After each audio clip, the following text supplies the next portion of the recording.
90-იანებში სრულწმუნები იყო მრავალფეროვანი, მრავალმხრივი განშტოებებით, აი მაგალითად თუ მარცხენა ხელი გეფხანებოდა, ფული მოდიოდა, თუ მარჯვენა ხელი გეფხანებოდა, ვიღაცას ჩამოვართმევდი, თუ თვალი გითამაშებდა, ცუდი რაღაცა მოხდებოდა, კაი რაღაცა მოხდებოდა.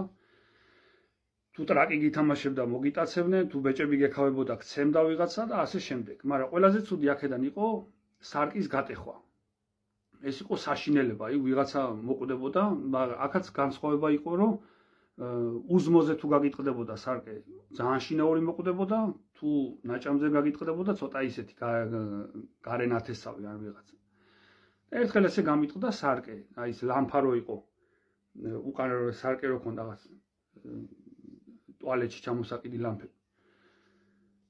და გატყდა ეს სარკე მოკლედ. პირველი ეკითხეს, რომ ნუ პური ნაჭამი ხარო პური ჭამეო და მე ხა დავიბენი უცებ შიშისგან, არ ვიცოდი, აღარ მახსოვდა რას ნიშნავდა. ვერ გავიაზრე უცებ და არ მიჭამია მეთქი, არა უნდა მეჭამა, ჩვენ მაცივას რო გამოაღებდი, ცივი წყალი იყო ხოლმე ბოთლით და იქ უჯრა რო ქონდა.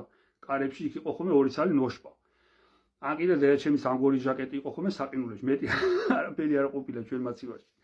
და პირველი ეკითხეს, რომ ნაჭამი იყო, არა მეთქი არ მიჭამია. რატო შენი დედა მოწყა, რატო არ აჭამე საჭმელი და ამაზე მოკლედ მთელი ის გამომატარეს. და ერთ შვენიერ დღესაც, რაღა მშვენიერი, ერთ საღამოს შემოვარდა მამაჩემი და აი ნეტა თუ არ აღწვენიავე ხა, აგერა ვალოდია მომკვდარაო, ჩვენი მეზობელი 75 წლის კაცი, ჩავარდნილი, რა ვიცი, ომში იყო ნაბრძოლი, 4 წელი ომში იბრძოდა. ოპერაციები ქონდა გადატანილი, რავი, იქ არ მოკვდა და რაღა მაინდა-მაინც ჩემა სარკე მოკლა. ხო და მოკლედ ეს ძალიან განვიცადა ეს ამბავი, ეს ვალოდიას ამბავი და მცხვენოდა იმ ქალის რა, მისი ვალოდიას ცოლის, რომ თვალებში ვერ უყურებდი და კიდე კაი, მე ჯიბლი გამომივიდა თვალზე და მაგ დროს სოფელში მივყავდი ხოლმე ჩემებს, იმიტომ რომ იქ ჩვენი მეზობელი იყო ფირუზა ბაბო და იმას უნდა შეეფურთხებინა თვალში. და ის მშველოდა, შეიძლება არ მშველოდა, მაგრამ ერთხელ ისეთ შემაფურთხა, ეთყობა რაღაცა ჩაქაფული ქონდა ნაჭამი, ტარხუნის ფოთოლი ზედ თვალის გუგაზე მიმაწნა. მე უფრო დამისივდა, თუდად ვიყავდი.